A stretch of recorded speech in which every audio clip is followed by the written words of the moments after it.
The book DatavsDemocracy illustrates multiple points regarding the algorithms used in social media and the internet and how these unite groups together, whether they be socially positive or negative.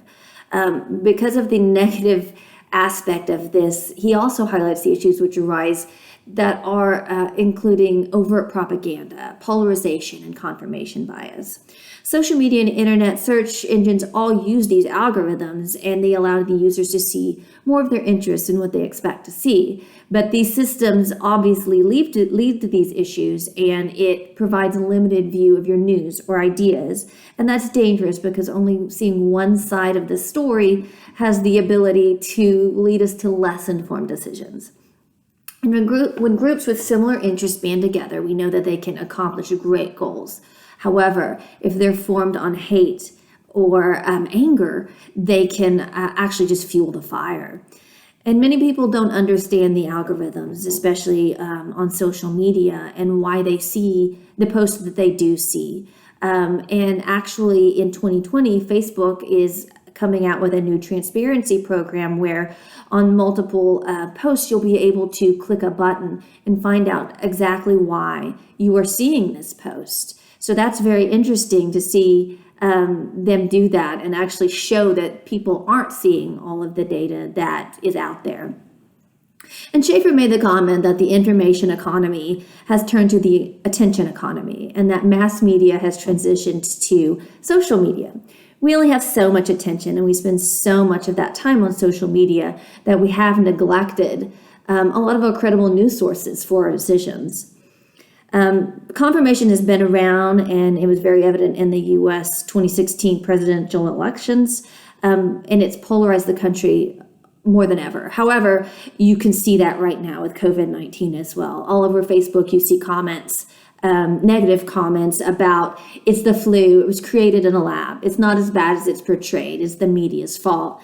But Cassie Kosakrov, the head of decision intelligence at Google, published an article discussing overcoming this confirmation bias during this time. She mentions that users need to hold their opinions loosely and frame your decision making in a way that prevents you from moving the goalposts after you've seen where the ball has landed. In other words, plan your decision making before you actually seek the information. This reduces the poster's ability to skew your perception, and then you can make a more informed decision. Because the decisions made on these perceptions can be dangerous and potentially deadly in this type of pandemic. Schaefer made the comment that modern media is ripe for propaganda, and everyone on social media has their opinions and trying to convince you that they are correct.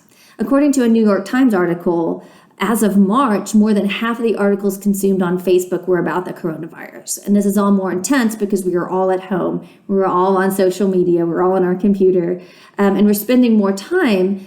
And the World Health Organization warned of a massive coronavirus infodemic, describing this as an overabundance of information. We don't know what's accurate. We don't know what is false. And it makes it hard for us to find the trustworthy and reliable guidance that we need. And speaking of propaganda, the experts have already tracked a stream of disinformation from Russian media.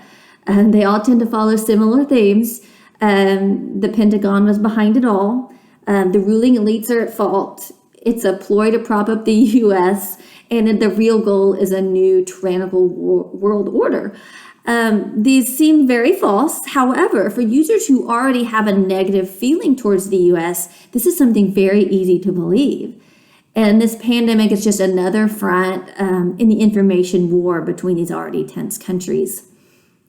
I've tried to relay some of Schaefer's ideas in today's world and what we're dealing with now, and these users and consumers of information. And we just need to remain diligent. And as Schaefer mentions in the end of his book, what can we do? Our goal should be to make sure any data that we read and especially share is valid. We need to confirm the validity of our sources and our data before they continue to share to others.